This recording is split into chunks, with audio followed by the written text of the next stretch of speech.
Good morning. How is everyone doing today? Today we are going to explore a theme of spiritual desegregation. Spiritual desegregation. Jesus the Christ said some powerful words when he said, "My words are spirit. My words are spirit." This means to me that spirit is an invisible cause. An invisible cause that produces effects in our life.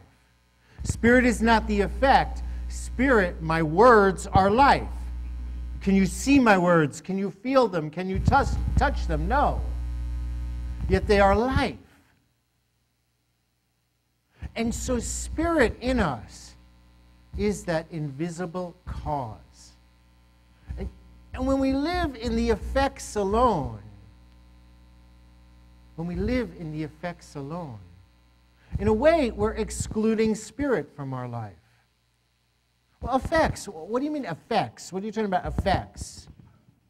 Effects like money issues. Effects like health issues. Effects like houses and families and drama that shows up in relationships. Effects like our finances, our jobs. Those are all outer effects. They are not who and what we are. They are not the truth of who we are. Spirit is only acquainted with causes.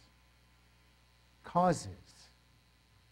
The cause of every outer effect is something inside of us. Causes. What are causes? Causes are ideas, attitudes, beliefs.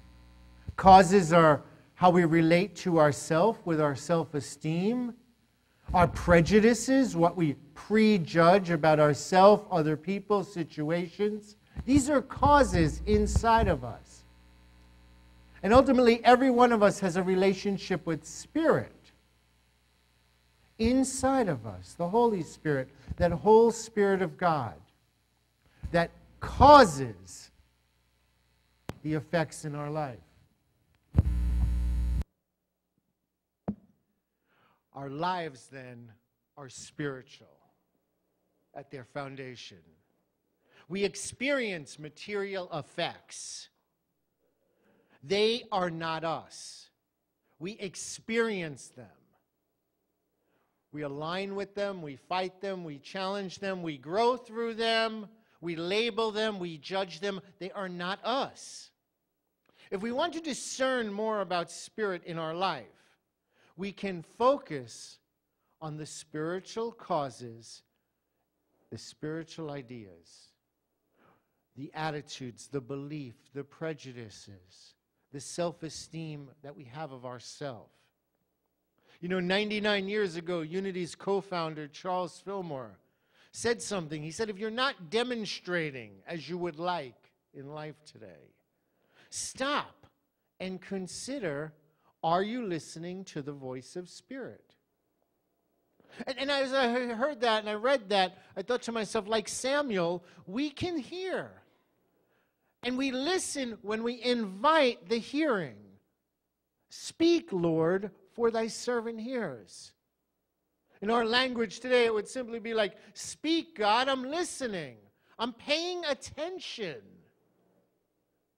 You know, when Dr. King was only 20 years old, I got one of his notebooks from the seminary when he was 20 years old. And when he was 20 years old, he wrote, the nature of God is personal spirit. And then he goes on to say the word personal asserts self-consciousness, self-direction in God. Too many of us were raised with this belief that God is some judge out there. But God is the indwelling life and spirit and first cause of every relationship we have in our life. And then he goes on and he says the character of God is perfectly good. And he defines this as attributes. That God, as he understands God, God as we understand God, is all possible excellence available in every life situation. And so he says, the character of God is perfectly good, and the use of the word good in this context goes beyond its popular language, the meaning we think, oh, it's good, it's something I like. He says that the use of the word good, when we refer to God, reaches its highest peak, its zenith, its climax, if you will, where the perfect goodness of God stands for and represents the highest that the human mind can conceive. For you and I, as I shared, relate to God, and the only place we relate to God is in our mind. And so the highest idea in the mind of God that each and every one of us can conceive is the perfect good that God is. Yet, like those old segregation laws, those old laws, every one of us, we have some inner prejudices in us. And they segregate spirit from the seeming material aspects of life.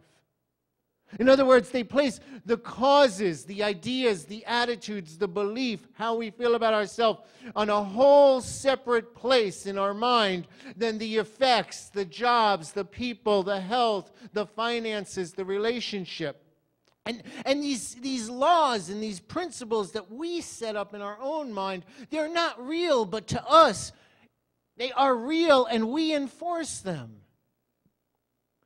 These segregation laws, we know now, they're narrow-minded, they're racist, they're unjust, and they're illegal. And so I share with you today, when we segregate spirit, that excellence that God is, that perfect expression from the effects of our life, our family, our job, our home, our attitude, when we segregate spirit, it's just as unjust.